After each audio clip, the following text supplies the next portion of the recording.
Hello दोस्तों, कैसे हो आप लोग। Welcome to the channel. आज की इस वीडियो में मैं आपके लिए सोल एंड के नेक्स्ट पार्ट को एक्सप्लेन करने वाला हूँ। दोस्तों ये वाला पार्ट तो और भी ज्यादा इंटरेस्टिंग होने वाला है। बहुत ज्यादा खतरनाक फाइट होने वाली है, इसीलिए अभी के भी इस वीडियो के ऊपर लाइक कर दो। पर जिन्होंने इसके पहले वाला वीडियो नहीं देखा है तो चैनल में जाकर चेक करो, पहले उसको देखो फिर इसको देखना। सोल एंड के पिछले एपिसोड में हमने देखा था तांग शान को ये विजन आता है कि उसके दोस्त लोग बेबी दोंग के द्वारा मारे जा रहे हैं। सियाओ वू की भी मौत वो बेबी दोंग के हाथों से देखता है और फिर फाइनली फ्रस्ट्रेट होकर वो असुरा गॉड की इनहेरिटेंस को एक्सेप्ट कर लेता है, ये जानते हुए भी कि इसके बाद वो उन सभी लोगों को भूल जाएगा जिससे कभी वो प्यार करता था। जिसके बाद तांग शान बैटल ग्राउंड में आता है और अब आगे ये एपिसोड स्टार्ट होती है जहाँ हम तांग शान का एक डिमोनिक रूप देखते हैं। तांग शान के आते ही बैटल ग्राउंड के ऊपर का आसमान खून की तरह लाल हो जाता है। तांग शान का डेमोनिक नेचर की वजह से डिमोनिक ऑरा इस पूरे बैटल ग्राउंड में फैल गया है। तांग शान के दोस्त लोग तांग शान को देखकर खुश हो रहे हैं, सोच रहे हैं कि तांग शान उनके द्वारा बनाए गए उस फॉर्मेशन की वजह से वापस लौटा है। लेकिन इन्हें क्या पता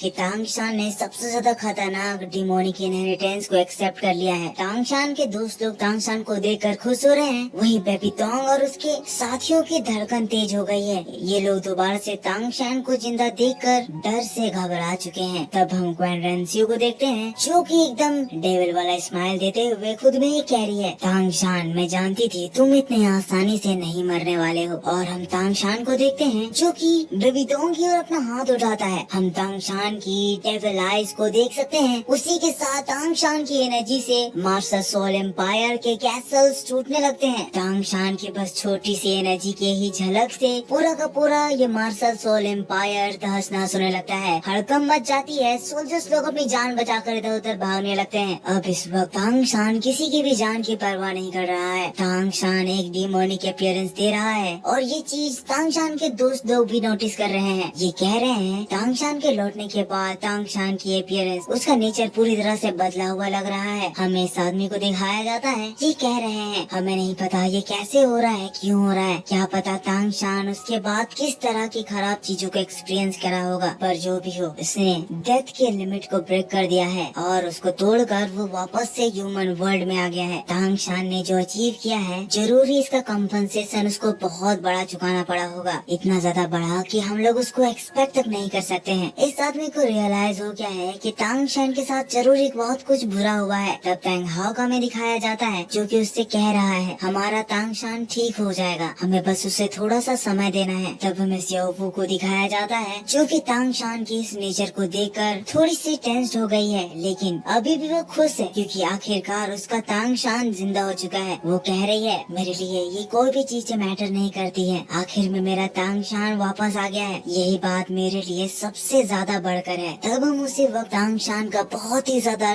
कूल लुक देखते हैं। बेबी दोंग तांग शान के ऊपर हमला करती है, पर दोस्तों तांग शान उसके अटैक को इतनी आसानी से रोकने लगता है जैसे कि वो एक बच्चे से खेल रहा हो। और तब हम तांग शान के पावर का एक झलक देखते हैं जब वो बेबी दोंग को एक पंच मारता है। दोस्तों ये पंच इतना ज्यादा स्ट्रॉन्ग होता है, बेबी दोंग सीधा जाकर मास्टर सोल एम्पायर के कैसल से टकराती है और दोस्तों टकराने के बाद वो कैसल भी एक सैंड के ढेर की तरह बिखर जाता है। हम सभी अंदाजा भी नहीं लगा सकते हैं तांग शान अब कितना ज्यादा पावरफुल हो चुका है। तांग शान के हमले के बाद बेबी दोंग की ऐसी हालत को देखकर ये सभी लोग ही शॉक्ड हो गए हैं। और तब हम इस आदमी को देखते हैं जो कि तांग शान के इस चेंजेस को देखकर ये एनालाइज करता है कि तांग शान का यहाँ सिर्फ पावर ही नहीं बढ़ा है बल्कि पूरी उसकी स्पीड बढ़ गई है। ये रिवाइव तांग शान का ये जो रीइंकार्नेशन हुआ है, ये तांग शान का ऑस्कर और रोंग रोंग के द्वारा फॉर्मेशन से नहीं हुआ है, बल्कि तांग शान ने जरूरी डिवाइन सियाओ के इनहेरिटेंस को एक्सेप्ट कर लिया है। तब सीन शिफ्ट होकर हमें क्वीन रेंसियो को दिखाया जाता है जिसके पास मास्टर सोल एम्पायर का ये एम्पायर आया है। वो कह रहा है ये क्या हो रहा है, अगर तांग शान इसी तरह से इतनी ज्यादा पावरफुल हमले करेगा तो मुझे डर है थोड़ी ही देर बाद मास्टर स्पिरिट एम्पायर पूरी तरह से बर्बाद हो जाए। यहाँ क्वीन रेंसियो भी कह रही है तांग शान का नेचर पूरी तरह से चेंज हो गया है, वो पहले जैसा तांग शान ओशन गॉड नहीं रहा है। तांग शान आखिर तुम क्या बन गए हो। और तब इस मास्टर सोल एम्पायर के एम्पायर को जवाब देती है, कहती है अगर बेबी दोंग तांग शान से हार जाती है तो फिर मैं उसके बाद तांग शान से फाइट करने के लिए उतरूंगी, जिसके बाद मैं श्योरली ये तांग शान को हरा कर मार डालूंगी। तो फिर ये एम्पायर कहता है यंग मास्टर अगर बेबी दोंग मारी गई तो क्या आपको बुरा नहीं लगेगा, क्या आप उसके बाद फाइट कर पाएंगे। जाएंगे, क्योंकि बात जो भी कहें पर बेबी डोंग आपकी रियल मदर ही है। क्वीन रेंसी उसके ऊपर चिल्लाने लगती है, गुस्सा हो जाती है, लेकिन ये एम्पायर फिर भी कहता है, यंग मास्टर मुझे लगता है आपको बेबी डोंग की मदद करनी चाहिए। मैं जानता हूँ आप उनसे नाराज हैं, पर अगर आपको बेबी डोंग का पास्ट पता रहता तो आप ऐसा नहीं करते। आपको शायद नहीं पता पर बेबी डोंग के साथ बहुत ज्यादा बुरा हुआ है। और दोस्तों हमें वही सीन सब दिखाया जाता है जब वो कोड बेबी डोंग के साथ जबरदस्ती कर रहा था और किन प्रॉब्लम्स के साथ बेबी डोंग क्वीन रेंसी को जन्म दी थी। जैसे ही क्वीन रेंसी को ये सारी बातें याद आने लगती है, क्वीन रेंसी बहुत ही ज्यादा इमोशनल हो जाती है। क्वीन रेंसी बेबी डोंग की ओर देखने लगती है। एम्पायर क्वीन रेंसी से कह रहा है, प्लीज उनसे नाराज मत होइए, उनसे नफरत मत करिए। बेबी डोंग जो कर रही है वो आपके लिए ही कर रही है, वो हमारे मार्शल स्पिरिट एम्पायर के लिए लड़ रही है। और दोस्तों तब हमें उसके बाद फिर तांग शान और बेबी डोंग के फाइट को दिखाया जाता है। तांग शान इतना ज्यादा अग्रेसिव हो गया है, उसकी एनर्जी से हम देख सकते हैं यहाँ पे सोल्जर्स वॉर में खड़े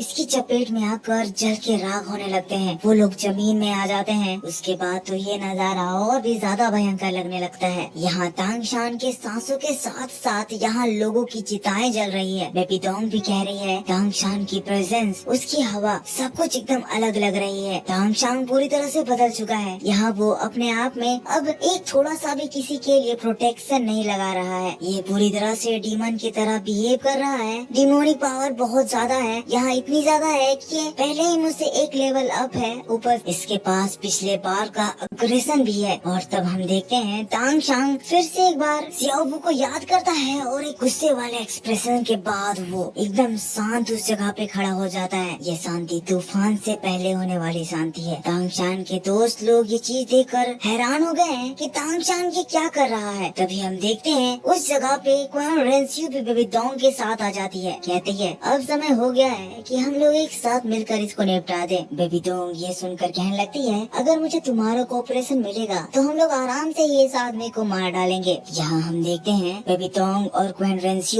तांग शान को मारने के लिए पूरी तरह से अपनी एनर्जी को बढ़ा दी है और तांग शान उनके सामने बिना कोई डर का सीधा उनकी ओर चलता हुआ आ रहा होता है। तांग शान भी अब अपने पास सूरा गॉड के मेगा फॉर्म को एक्टिवेट कर लिया है और फिर आखिरी बार वो अपने दोस्तों को देखने लगता है, सियाओबू को देखने लगता है। तभी हम देखते हैं अचानक से क्वीन रेंसी तांग शान के ऊपर हमला कर देती है, लेकिन इस बार तांग शान की सेंसेस इतने ज्यादा बढ़ गए हैं, तांग शान बिना देखे उसके उस खतरनाक अटैक को अपने एक ही हाथों से रोक देता है। तांग शान बहुत ज्यादा गुस्से में है, वो सियाओबू को याद कर रहा है और तभी अचानक से उसका गुस्सा फूटता है। हम तांग शान की बहुत ही खतरनाक डिमोनिक एनर्जी को देखते हैं। इस एनर्जी से क्वीन रेंसी दूर हवा में उड़ जाती है, लेकिन बेबी डोंग कहती है, मैं तुम्हारे इसी चीज का इंतजार कर रही थी। जिसके बाद बेबी डोंग अपने हथियार को निकालती है और तांग शान के ऊपर उसका बड़ा सा हथियार हमला करने के लिए, उसको मारने के लिए उसकी ओर निकल जाता है। लेकिन तब हम देखते हैं अचानक से सब कुछ शांत हो जाता है और अब इस बार पिछले वाला सिचुएशन नहीं दोहराया जाता है। इस बार सियाओबू अपने तांग शान को बचाने के लिए उसके पास आ जाती है। सियाओबू असुरा गॉड के तलवार को लेकर बेबी डोंग के उस सरप्राइज अटैक को रोक दी है। बेबी डोंग भी सियाओबू के